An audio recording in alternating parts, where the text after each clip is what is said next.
Hey everybody, welcome back to When Words Fail Music Speaks podcast, where we fight depression with the power of music. I am your handicapped host, James Cox, and I have a great interviewee today. He is Dave Moody from the band Hairball, Thunderstruck, the number one tribute band, I guess you would say. And yeah, he's here right now. How are you, Dave? I'm doing good, buddy. How are you? Sorry, my Good. hair got in my face and all Oh, kinds it's of okay, stuff, but man. I Yeah, gotta hold this phone and I don't like growing hair. I don't like growing long hair. So I mean, I never could. So I don't know much about it. But I could have sworn that I've seen Thunderstruck in Columbia, South Carolina, if I'm not mistaken. yeah, yeah. I think you've been there. It's called the Senate. Send it. Yes. Please come back anytime. Yeah, because the Senate you played. I don't know if you opened for somebody or you were the headliner. But you No, it was us. We were Oh the yeah, okay, headliner there. yeah, Yeah, okay, we were the great. headliner there. Yeah, man, you are the number one ACDC tribute band. Because I've heard of like two more ACDC bands, and they're not. I mean, they're not as put together as your band is. I mean, no hate towards them, but Yeah, yeah, it's right, what it is. Um, right. but yeah, okay. So first, let's get started with if you don't mind, I would like to talk to you about your time with Billy Ray. And I know the whole story, so I'm not gonna ask you how you met him. I'm gonna tell everybody first. Okay, I researched you, dude.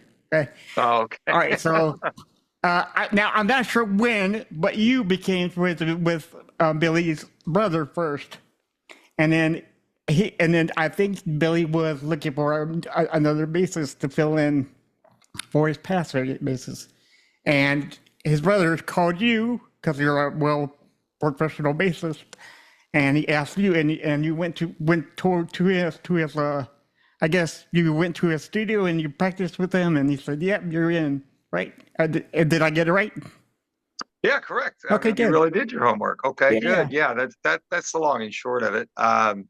Yeah, I'm really good friends with his brother, and he gave me a call and said, "Hey, yeah, my brother needs a bass player. Would you be interested?" And yeah, I said, "Absolutely." And the next thing I know, I'm in a studio with the whole band, which was a yeah, real treat. yeah. And And those guys are phenomenal and killer musicians, and it was wonderful. And I played mm, with him for close to 10 years, and we toured the planet together, and yeah, it was great. He's a great boss, but he's a better friend. there you go. I love Billy. I always love Billy Ray too. Okay, so correct me. I wasn't sure what age you were when you were offered that role. I was 36 when I got the job with Billy, Okay, and so that would good that night. was. Has it been that long? You're making me feel old. Oh no, dude.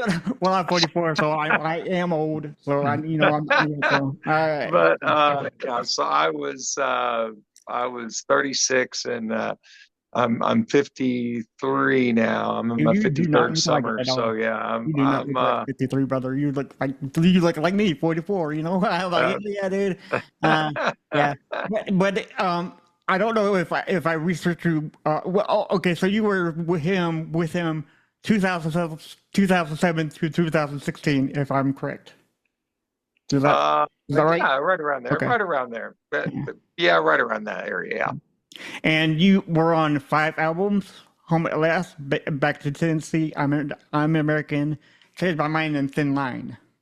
Actually, I wasn't on You the were okay. albums. I was Okay. the touring bass player. Oh, okay. He Well, has real professionals for that. nah, brother, I'm sure he loved you too. Yeah.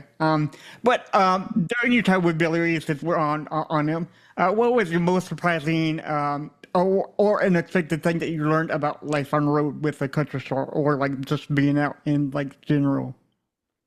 Well, you got to learn how to be away from your family and learn how to live on a submarine with 12 other guys, and Yeah. that's a lot. I mean, a lot of people think it's hookers Yeah. and It's just the rock and roll, cotton buddy. candy and Yeah. donkeys, and You're right.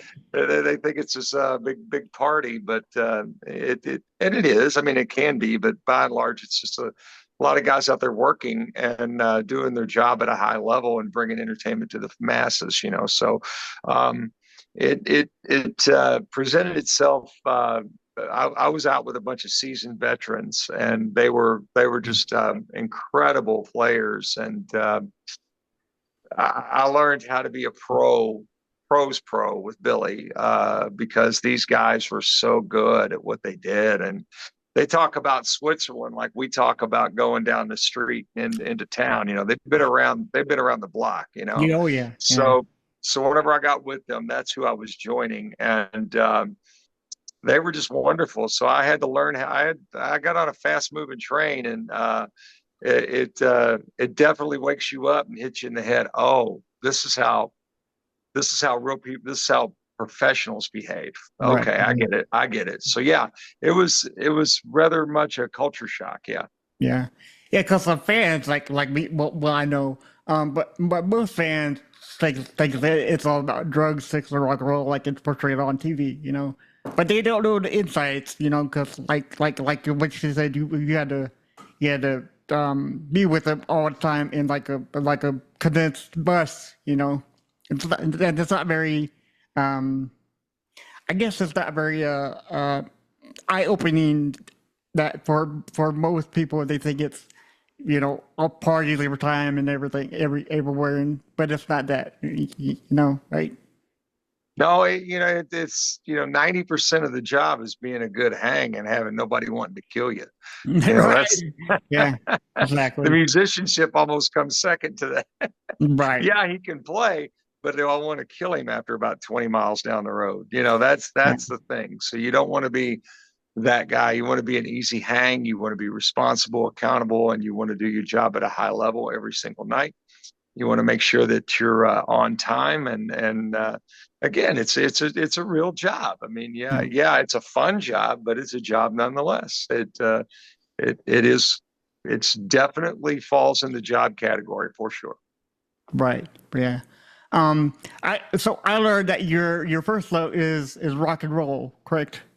Yeah, oh yeah, absolutely, Yeah. 100%. Yeah. So, and Billy Ray is, of course, a country artist, which is the opposite end of rock, you know. Um, so, were you able to bring any of those rock aspects into the country scene, or did you let you like experiment on like live on stage? Well, Billy, he'd already gotten to where he was. He was already a superstar whenever I Right. joined. So, I'm not going to come in there and upset that cart. I'm more of along the lines of, what do you want me to do? What do you need me to do? Right. And he was always more than willing, or more than supportive of anything. But I was more of a listener and trying to do what he wanted me to do. I was more taking instructions of things that he wanted me to do on stage, and Yeah. so that's what I did. I tried to, you know, keep myself out of trouble and There you go. minimize mistakes, Yeah. and just be there when he needed me, and so be reliable and accountable. So, it's like I always told Billy. He would say, "Well, Dave, what do you think?" And I'm like, "Well, it's not my picture on the 8x10, boss. It's whatever you think, Yeah. So you tell me what you want me to do, and that's what I'm going to do." So I'm more of a support system for him at that point. If he asked for something or he asked me to do something, that's when I did it. I didn't take it upon myself. No. Yeah, I guess it's like the truth saying is what the boss wants, the boss will get. You don't want to step Pretty on. much, but You know? I'm making it sound like it was a dictatorship. That's not Right, at all what it was, right. because Billy was definitely not that way. He was phenomenal. Yeah. He wanted to know what you thought and what your ideas were, but my idea was, hey man, I'm going to back your ideas because I just don't want to step on anybody's toes or get in anybody's way. But if you need me to do something, I got you. I'm here for it. Yeah, yeah. Right. So do you have one particular story that you can on the road that you can't ever forget? I mean, that's so like noteworthy that you have to tell it every time get on one of these podcasts or Man, anything. I got so many You got no. stories. That's the thing. I never, you know, there's so many Yeah. that I would be here all day. But I will tell you this: the reason why I got into this business was that I was chasing happiness, and I caught it, and money just came with it. So I'm just very grateful and thankful for all of it. As far as stories go, I've got a billion of them. I mean, from playing the Grand Ole Opry to playing stadiums with, almost 100,000 people in it, to, and I do that stuff with Hairball. And I mean, it's just been an amazing ride, but I've done everything in between. I've done shows where I've, played for one drunk guy and, in the audience in front of a pool table Right. with a bartender. I've done all of that stuff, and it's all led me to this moment, which, and where I am in life now. And I'm very grateful for every bit of it. I mean, I'd change absolutely nothing. It's just been a wonderful journey with the, there's been moments where it's been really, really hard. And then there's been moments when it's been just incredible. And I changed none of it. I embrace all of it. Yeah. So let's talk about the Hairball since that's okay. So you have so you were still with Thunderstruck, but you're also with Hairball too at the same time, right? Or are you not with Thunderstruck anymore? No, I'm no longer with Thunderstruck. I've been out of Thunderstruck for about 4 years now. 4 years, okay, yeah, because you're specifically with Hairball, and for anybody who doesn't know what Hairball is, it's great because I looked you up and it's a group of guys who has a big band. It's not just four guys. It's one big giant theater, right? I guess you would say, and there's 4 or 5 guys in the band that has a persona of of stars, like Paul Stanley. You do a fantastic version of Brian Johnson from ACDC. Yeah, Motley Crue, But what I found funny is looking at the bio on hairballonline.com is Chris Vox, which does Paul Stanley.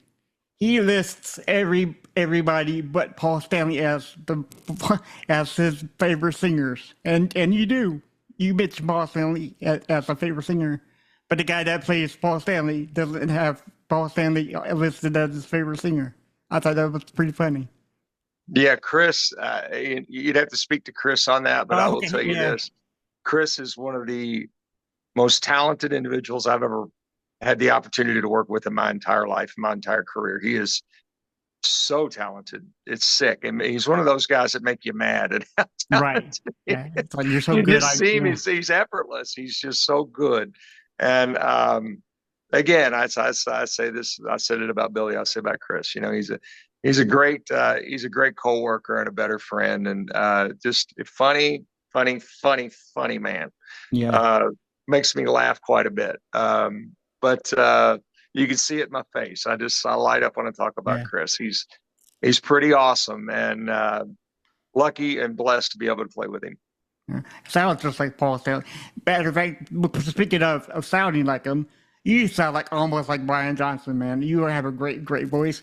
And I want to know, speaking to with you right now, I can't understand how your voice gets that high when you're talking voices like this, which is amazing. So did Brian Johnson's voice come natural to you when you first know that you could do it? I'll be honest with you, that came through years of just driving around with a bottle of whiskey. I mean, I know that's not politically correct, but right. Back in the day it was okay. You know what I'm saying? So yeah, I would ride around with friends, and we'd get in the back roads of Kentucky because I'm a hillbilly, and we would go out in the woods and just pop in some ACDC, and that voice just came natural to me, and it was one of those things that I could do, and but I'm not going to sing Steve Perry either. That's why we have 3 singers. We have 3 guys that can do different voices and different timbres of singers. And Brian's my specialty. I mean, I can do it, and it's a hard voice to do, but if it's there, you got it. So I'm thankful for it. Yeah, I mean, you knock it out of the park every time I hear your voice on YouTube or when I saw you live. many years ago. I don't remember the last time y'all came, but y'all were great. Um, what you could be considered the best ACDC album, since we are talking about Brian Johnson and ACDC? Because I have a few, but the hardest album for me to get, and I don't know how I got this in my collection, but it's got to be Flick of the Switch. I love it. This was the I love hardest album for me to obtain, and I don't understand how, yeah, that album right there is Brian's powerage, if Yes, you will. right. He's so good, and you got Flick of the Switch, Bedlam in Belgium, Nervous Breakdown. Nervous Breakdown. You Yes. got Guns for Hire. It just goes on and on and on and on. I mean, it's just such a great. It's a great record. Anybody says it isn't great, don't know what they're listening to. Exactly. It's phenomenal. I love that record. I mean, you can't not say Back in Black, because it's No, right. That's it's Back in Black. I mean, that's just an absolute masterpiece, and there's nothing better than that, and we know it. But yeah, I love For Those About to Rock. I love Flick of the Switch. I love Fly on the Wall. I love the last 3 records that they did. I loved Black Ice and Black Ice and what was it called? Play Ball hold on. Rocker Bust. Rocker Bust. Yes, and I liked Power Up. Power Up. So Up, I mean, I loved all those records. I thought they were great. I didn't like if I'm being honest, the album that I did not like was the one with That's the Way I Want to Rock and Roll. Blow Up Your Video. I did not like that one. I think that was a soundtrack for Maximum Overdrive, if I'm correct. No. Maximum Overdrive had its own. Now we're nerding out. Maximum Overdrive had its own soundtrack with some hits from ACDC, because it had DT and DT was my favorite. And Who Made Who, and Chase the Ace and all that stuff on there. Yeah, so that was his own album. Yeah, I don't think Blow Up Your Video did very well publicly. But I want to ask you this question, and I hope you agree with me since you're an AC/DC fan. What do you think of the '95 album Ball Breaker? I think that's major overrated. I've never seen AC/DC before, but I've never heard of a Ball Breaker song since that tour. Right. Well, I love it. It took me a long time to get into it, but once I got into it, and this has literally been within the last 5 years. Yeah. When it first came out, not so much. Right. Yeah. And then, for some reason, out of nowhere, this album just grows on me. Yes. Like, just the song Ball Breaker. Yeah. Cover You in Oil. Yeah. Love Ball. Hard as a Rock. Just all these great riffs and songs, and I love it now. I mean, I actually play it quite often now, and just play it all the way through, and kind of mad at myself that I didn't jump on it sooner. I really do like it. It's one of my favorite albums that are non-skippable. You have albums that you can't skip. I mean, songs that you can't skip front to back. And I think that's like a masterpiece album, front to back, Yeah, I agree. I really, really like it. I like Hail Caesar. Yes. I like The Fuhrer. Yeah, Love Bomb's probably my favorite. Love Bomb's good. Yeah, I like them all, man. I like them all. I really do. I got to be honest. I like them all. I think they should bring some songs back, Sure. To a piece of 95 Pro, because I was 15 when I heard it, and I fell in love with it instantly, So... but going back to on stage aspects, how do you prepare mentally and physically to embody such a legendary singer like Brian Johnson and in the band Hairball? Well, what I do is I just pay total respect to the character and who he is and what he did for me personally, and the way that they affected me.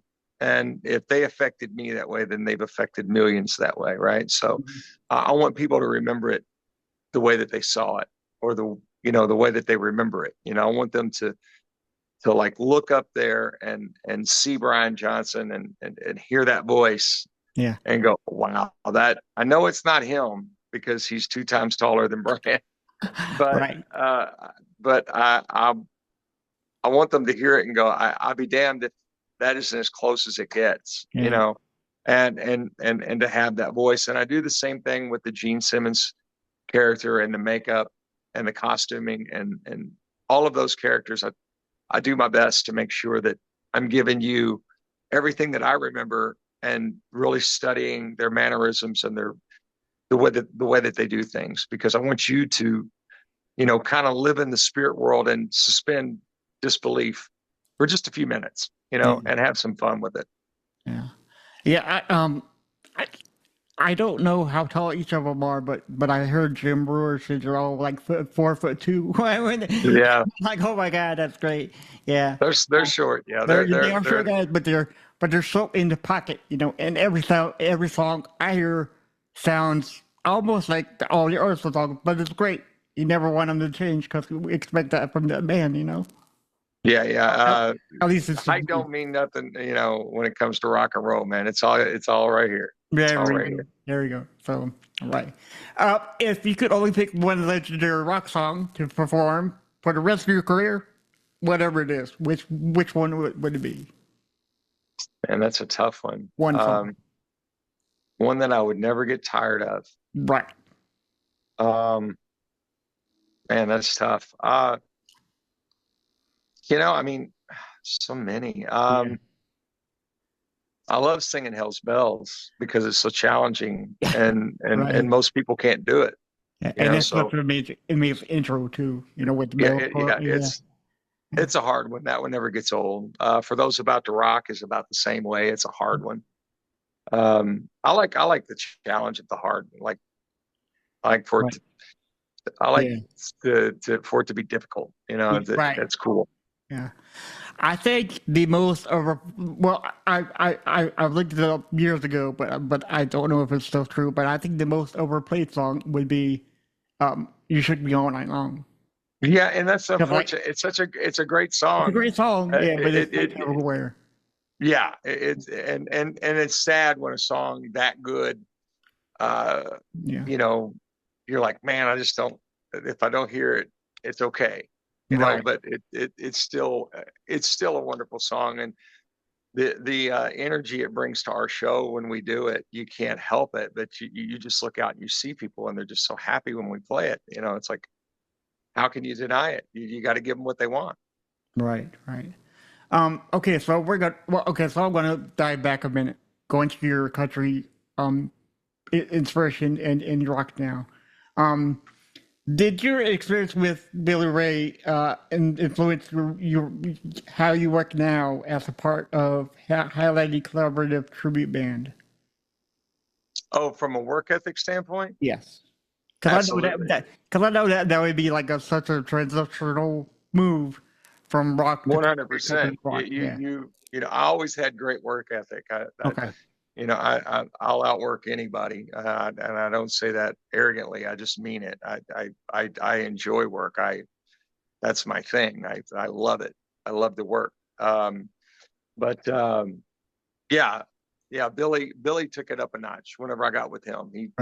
He showed me some stuff that I needed to see, and I was like, oh, okay.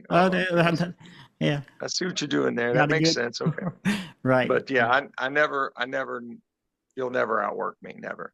Great. That's why I hate being bored, and I'm sure you are too. I got to be doing something with my life. Yeah, absolutely, 100%. Yeah. So we're going to talk about the biggest misconception. So what's the common misconception? So okay. I'm getting my words twisted though. What's the biggest misconception people have about being in a tribute band, like Hairball and Thunderstruck? That we think that we believe that we're actually the characters, or that we actually take on those personas and we're not individuals. Right. We know what we're doing. We don't, people look up there and they see us in these outfits and they think, I bet he wears that outfit to grocery store, goes Right. to pick up the mail in that Gene Simmons outfit, or or they just think every day that they're the person that they're taking the persona of. It couldn't be further from the truth. We know we're not these people. We understand that we're not the band. We get it. We're something way more important than that. We're the spirit of Yeah. those characters. We're the spirit of that band, and every person in the crowd is the spirit of that. And then when you put that all together and you tie the room together with the music that we perform and the costumes and the makeup and the attitude and the care and the attention to detail that we take, Right. I mean, son, that's sweeter than That's Yoo-hoo. It's right. just Yeah. Yeah. And it's you was the awesome. blast, right? Yeah. You was the greatest drink ever, man. Well, yeah, but I think tribute bands have served a 100% purpose in life because not only are you giving them satisfaction of playing that song with that voice, you're also giving the band, you're also giving the fan the satisfaction of wanting to see them live. Because a lot of people are not going to be here forever. And I feel if there's a great Look at tribute my band, shirt. True. yeah, yeah. I mean, if there's a great tribute band, I mean, there's not much. We can't see Freddie Mercury, but if I go to a Hairball show, I get to see what he was like back then. Absolutely. You nailed it on the head. Our job is to make you live in the spirit world and believe for just a few minutes, to suspend Yeah. disbelief and go, I know it's not them, but look at all the work that they put into this. Look at the 5 video walls. Look at the pyro setup that's more powerful than a 70s Kiss show. Look at the lighting package that you have and all the visuals and the attention to detail on the songs and the nuances and the cadence and the timbres of the singers and all of that stuff. And you will see that it's just a wonderful moment, a wonderful evening to recollect and remember these artists, these great artists in their prime and the way that they were. And that's what we try to bring to people. Absolutely, and I think that's a fantastic thing. Okay, so we do have two songs. we do have two more questions for you, and I'll let you go. So first of all, thank you so much for being on. I greatly appreciate this chat with you. My pleasure. So having been part of original artists like Billy Ray and a tribute band, how do you view your legacy as a performer that you want people to remember you by? Um, I just want people to have been happy, that Yeah.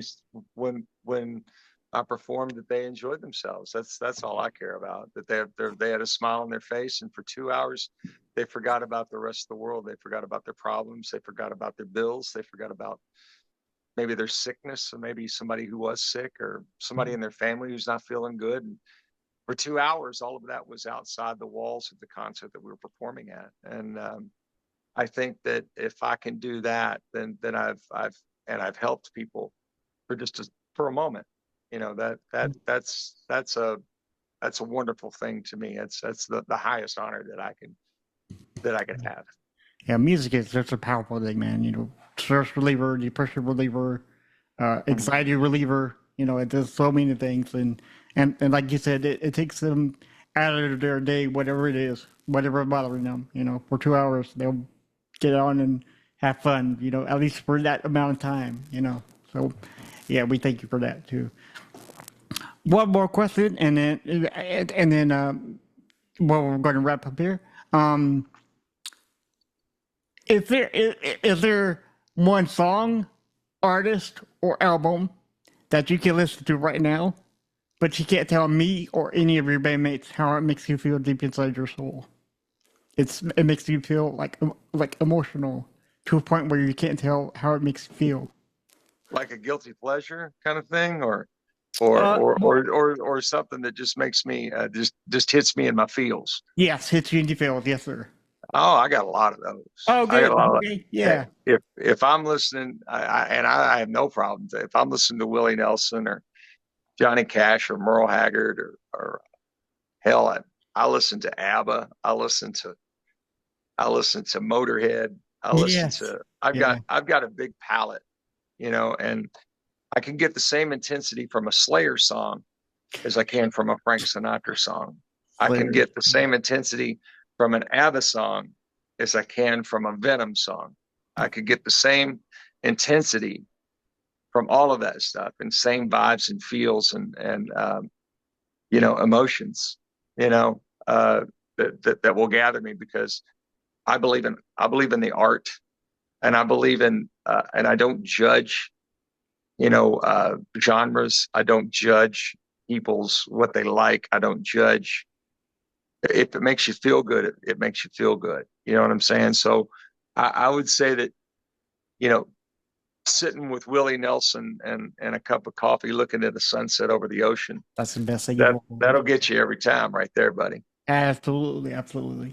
So, for everybody listening right now, you can visit him and see their band online at hairballonline.com, and they're on YouTube, X. I think they're on X, right? X, Facebook, Instagram, all of the above. And do you have any personal like Instagram stuff that people can reach out to you personally? Sure, I'm on Facebook. It's Dave Okay. Moody on Facebook. You just Dave Moody Hairball, you'll find me. Nice. And then I'm on TikTok, which is Dave Rock and Roll Moody. And I think that's the same for my Instagram, Dave Rock and Roll Moody. So just go check it out. And I just post fun stuff, happy stuff, make you laugh, and make you forget about your day for a few minutes. There you go. That's all we want. Yes, sir. And all good stuff. And I still don't understand TikTok. I don't know if you do, but maybe you can teach me how to use it better, because I don't know what the hell I'm doing here. Yeah. So, all right, Mr. Dave, we honestly do love you and appreciate you for coming on. And I'm begging you to come back anytime you want to. Okay, brother? Thank you, my friend. Thank you for having me. God bless you. And y'all take care of each other out there. Thank you so much. And with that said, everybody listening, always remember, when the words fail, music speaks. Bye, guys. See you, man. That was so good. Thank you so much. Thank you, brother. I appreciate you. I'll talk to you soon, my friend. Yes, sir. Yes, sir. Bye. Thank you.